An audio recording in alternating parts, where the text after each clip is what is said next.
Do you remember the X Factor UK, the show that launched superstars and shattered dreams in equal measure? Ever wondered what really happened to the cast members who graced that iconic stage? Where they are now, and why some never recovered from the spotlight?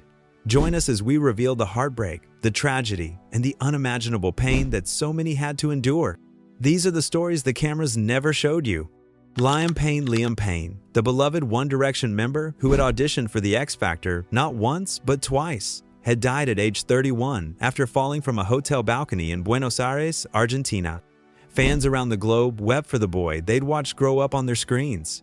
Liam first auditioned for the X Factor in 2008 at just 14 years old, singing Frank Sinatra with a confidence beyond his years. Simon Cowell told him to return in 2 years, to focus on school and life. He came back in 2010, delivering a performance that earned him a standing ovation and 4 green lights. That audition changed everything. Nicole Scherzinger placed him in a group with Harry Styles, Niall Horan, Louis Tomlinson, and Zayn Malik. They called themselves One Direction, and they became one of the biggest boy bands in history. But beneath the sold-out stadiums and chart-topping hits, Liam was struggling. He battled substance abuse and mental illness throughout his career, openly discussing his struggles with alcohol and prescription drugs during One Direction's tours. In June 2021, he revealed he'd had severe suicidal thoughts. In 2023, Liam announced he'd been sober for over 100 days, telling fans he felt amazing, there was hope. He was working on new music, reconnecting with his former bandmates. Just weeks before his death, he attended Niall Horan's concert in Argentina, dancing and smiling in videos shared with fans. But the demons were still there, lurking in the shadows. On October 16, 2024, hotel staff made an emergency call, reporting a guest overwhelmed with drugs and alcohol. Minutes later, Liam fell from his third-floor balcony. He died at the scene, leaving behind his 7-year-old son, Bear. 5 people were later charged in connection with his death, including 2 for supplying narcotics and 3 for criminal negligence. The boy who'd brought joy to millions had lost his battle with his inner darkness. Carrie McGregor auditioned for the 3rd series in 2006, impressing judges with her powerful voice. Sharon Osbourne mentored her through the competition, and Carrie made it to the live shows before being eliminated in week 3. She was grateful for the opportunity, performing at festivals and working with other artists, writing songs that captured her Scottish soul. But in September 2010, after 2 years of suffering, Carrie received devastating news. She was diagnosed with bladder cancer.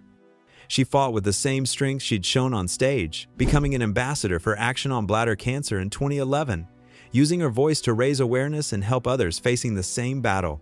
On January 4, 2012, Carrie passed away from complications of the disease.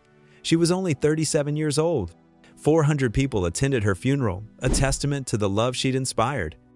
In October 2012, her cover of Smile was released posthumously on what would have been her 38th birthday, with all proceeds going to charity. Carrie's light had been extinguished far too early, but her legacy of kindness lived on. Ariel Burdett. Some X Factor auditions became viral sensations for all the wrong reasons, and none more so than Ariel Burdett's. Ariel, whose real name was Amy, auditioned for Series 5 Inches 2008 as a self-proclaimed holistic vocal coach from Wakefield. She performed an original piece she called an academic construction, but Simon Cowell branded her voice a nightmare, and she didn't pass the audition stage. The clip went viral. People laughed. They mocked her appearance, her performance, her very existence. She became an internet meme, a cautionary tale, a punchline. But Ariel was a real person with real feelings, and the ridicule cut deep. For years, she lived with the aftermath of that audition, the weight of public humiliation following her wherever she went. On November 12, 2019, Ariel was found dead in her home in Leeds at age 38. She had stab wounds to her neck that were self-inflicted, and her death was ruled a suicide.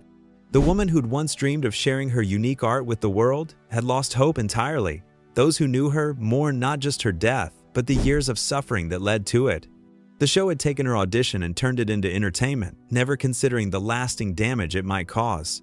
Ariel's story stands as a haunting reminder of the human cost of viral fame. Danny Dearden, who competed in 2014 and reached the Judges House's stage under Mel B's mentorship, died at age 34.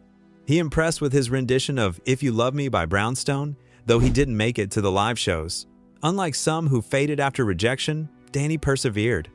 He built a successful music career, amassing over 15 million streams on Spotify and signing with Centric Music in 2021. But behind the streaming numbers and the Instagram posts, Danny was fighting a battle no one fully understood. In December 2023, Danny posted about how the NHS had saved his life, writing that he'd been told he probably wouldn't be alive. In 2024, he mentioned on social media that he hadn't been in the best of health recently. On April 15, 2025, Danny passed away after a long illness. His manager, Denise Byton, shared her heartbreak on social media, writing that she had no words and asking him to rest easy. The boy from Manchester who dazzled Mel B with his killer vocals was gone, another light extinguished too soon. He was an anti-bullying campaigner who visited schools to give talk about staying safe online, using his platform to help others even as he struggled himself.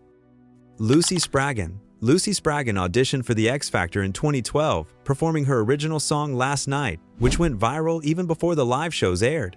She was the first contestant in the show's history to score a top 40 single and album before the live shows even began.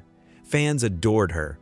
Tulisa selected her for the live shows, and Lucy's performance of Tea and Toast moved everyone to tears, earning a standing ovation. Then suddenly, Lucy withdrew from the competition in week 5. Viewers were told she was too ill to continue. That was the story everyone believed for 11 years, but the truth was so much darker, so much more painful. Lucy had been raped by a hotel porter after a night out celebrating fellow contestant Rylan Clark's 25th birthday.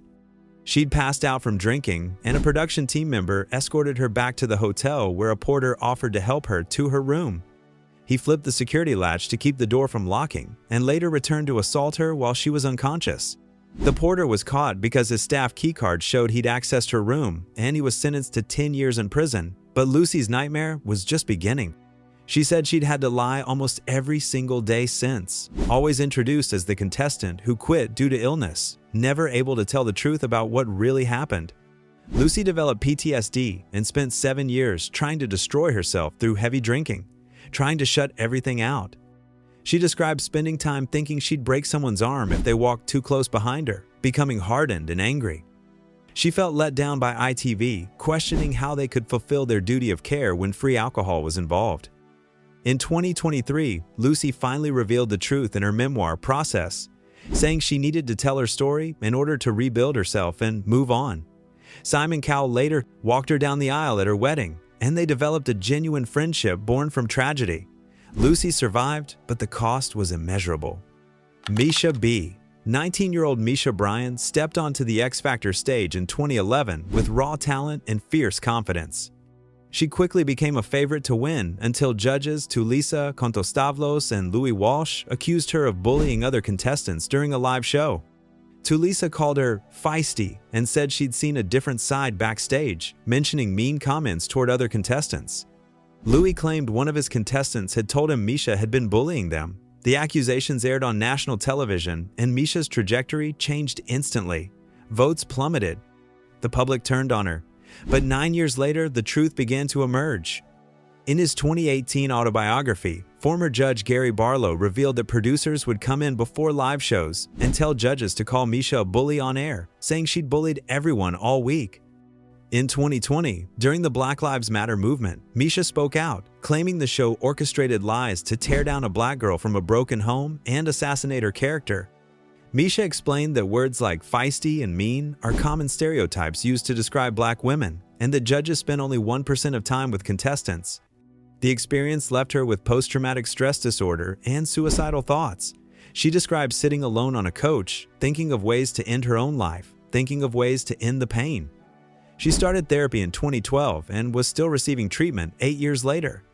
Misha said it was the first time in her whole life that she'd ever felt suicidal, and that what she endured changed her as a person. She didn't trust anyone anymore. Tulisa later apologized for calling her out publicly, though she denied the comments were racially motivated. Misha survived, but the scars remained deep and permanent. Josh Cuthbert. Not all struggles happened during the show itself. For some, the aftermath proved even harder. Josh Cuthbert rose to fame as part of boy band Union J during the 2012 series of The X Factor. The group found success, touring and releasing music, living the dream that so many contestants chased. But Josh had been in the entertainment industry since age 13, and he'd struggled with mental health without even realizing it. When Union J broke up, Josh found it particularly difficult due to lad culture, making it hard to discuss his feelings.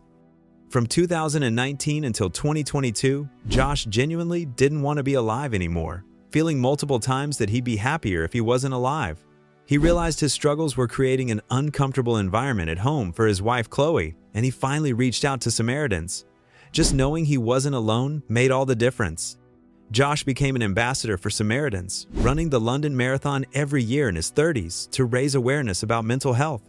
He said he felt mentally scarred and didn't know if he was strong enough to put himself out in the music industry again. The cost of fame had been almost everything. Little Mix and Jessie Nelson. They made history as the first group ever to win the X Factor UK, but the victory came with a heavy price. Little Mix, consisting of Liam Payne, Jade Thirlwall, Perry Edwards, and Jessie Nelson, won the 8th series in 2011 and became one of the biggest girl bands in the world.